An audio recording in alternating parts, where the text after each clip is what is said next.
তৃণমূল নেতা রাজ্জাক খান খুন হয়েছেন এবং অনেক তৃণমূল নেতা গ্রেপ্তার হচ্ছে, কি বলবেন? আইএসএফ এর মদতপুষ্ট হয়ে রাজ্জাককে খুন করেছে। আমরা এদের দৃষ্টান্ত করে শাস্তি মুখে বললে হবে না, আর গলায় কুরুল বেঁধে কারোকে আইএসএফ এর ঘাড়ে চাপিয়ে দিলে হবে না।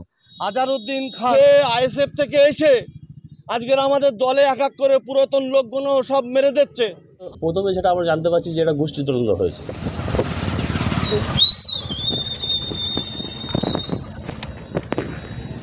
দাদা, এই তৃণমূল নেতা রাজ্জাক খান খুন হয়েছেন এবং অনেক তৃণমূল নেতা গ্রেপ্তার হচ্ছে, কি বলবেন? তৃণমূল নেতা গ্রেপ্তার হচ্ছে কোথায়? আজ থেকে কয়েক মাস আগে আজারউদ্দিন খান তিনি তো আইএসএফ থেকে আমাদের দলে এসছে, আমাদের দলে এসে আজকের এসে মার্ডার করলো। তাহলে সে আইএসএফ থেকে এসে আজকের আমাদের দলে এক এক করে পুরাতন লোকগুলো সব মেরে দিচ্ছে। আমরা তো সাধারণ লোক, তাহলে ভিতরে চক্রান্ত ছিল। রফিকুল সর্দার না খাঁ, সে আজকের পুরো আইএসএফ করে, সে তো নওশাদ সিদ্দিকীর পার্টিটা করে এখনো পর্যন্ত, তার সমস্ত ভাঙড়ে প্রমাণ আছে। সে আজকের এসে আমাদের জলজন্ত টিএমসির নেতাটার মেরে দিল।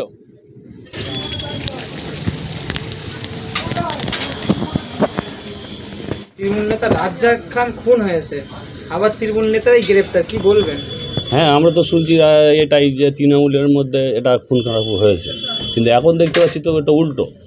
রাজু আর রফিকুল এরা তো আইএসএফ দীর্ঘদিন করতে জানতাম, তারা তো এই খুনের মধ্যে জড়িত।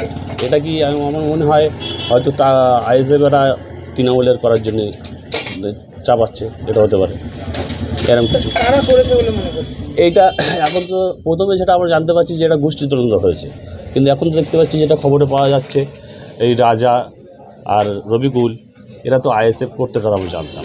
তারপরে এরা তৃণমূলের কখন হলো কী হয়েছে বলতে পারবো না। তো এই আইএসএফ করতেও জানতাম, আমরা তো জানি যে তৃণমূলের মধ্যে এটা হয়েছে, কিন্তু এখন দেখছি না, তৃণমূল গোষ্ঠীগুলো না, এখন এইসব রাজা রফিকুল এরাও আছে, এরা তো জানতাম যে আইএসএফটা করতো। এটা মুখে বললে হবে না, আর গলায় কুরুল বেঁধে কারোকে আইএসএফ এর ঘাড়ে চাপিয়ে দিলে হবে না।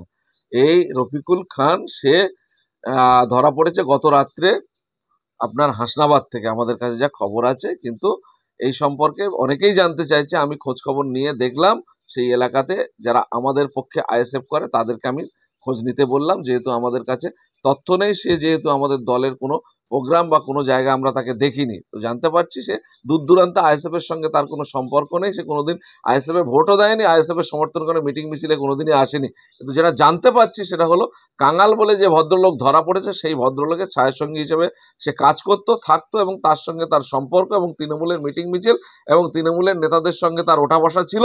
সুতরাং জোর করে চাপিয়ে দিয়ে এই দায়ভার কোনোদিনই আইএসএফ এর ঘাড়ে দেওয়ার চেষ্টা করলে হবে না।